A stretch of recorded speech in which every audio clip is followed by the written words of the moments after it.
Blasphemous, the new Metroidvania Soulslike game differs a lot from what I expected, which doesn't mean it's bad, but well, here's my review.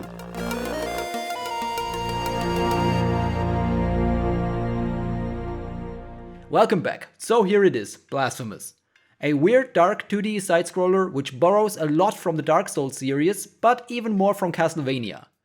I'll only show gameplay from the first 1 or 2 hours of the game, so I won't spoil too much of the story and the locations.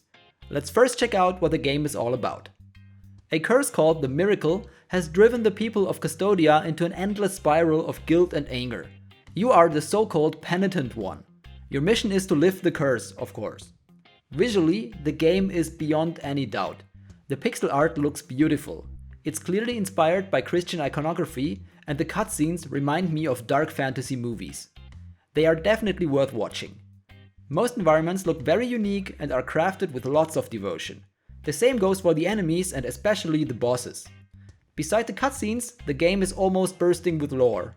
You may find clues about the story and the inhabitants on every corner.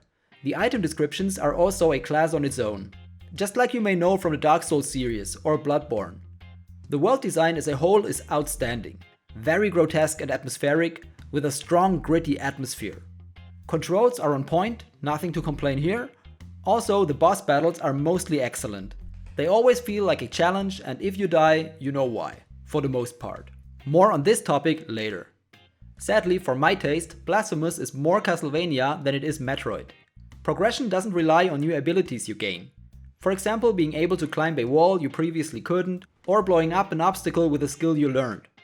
Actually, you can finish the whole game without any of the relics, which add extra abilities you can find hidden throughout the maps.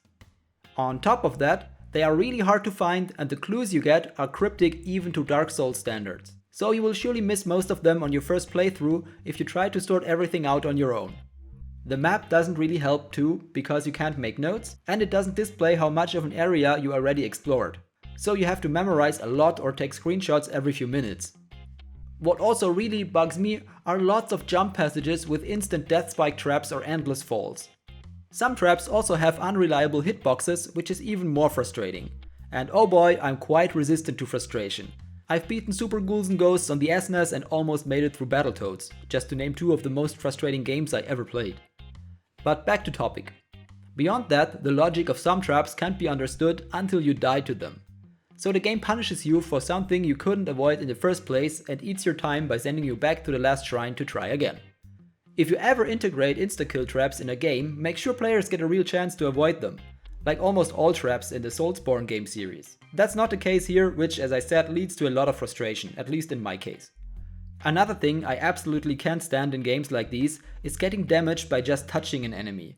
This is not Super Mario World, stop that. And then there's the knockback. Once you get hit, you're stunned for a little while, which sometimes leads to stun locks, especially in boss battles. Some will now say, get good, or call me a fucking casual peasant. I say it's bad game design and adds nothing to the game except loss of control and unnecessary deaths.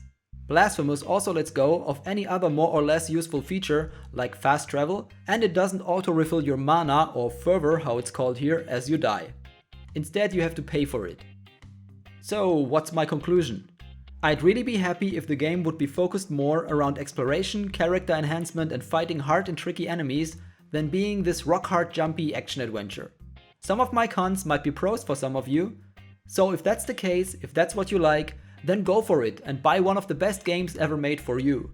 All others who rather like the Dark Souls games or Metroidvanias like Hollow Knight should wait for a sale or at least try it out first. It's not as deep as the aforementioned games, so the first 2 hours should be more than enough to give you a solid impression and enough time to refund if you don't like it. So that's it for today. If you liked the video, then consider to like, comment and subscribe. Thumbs down if you'd rather fight the Abyss Watchers with a dance pad than have to watch this video again. Thanks for watching and see you next time.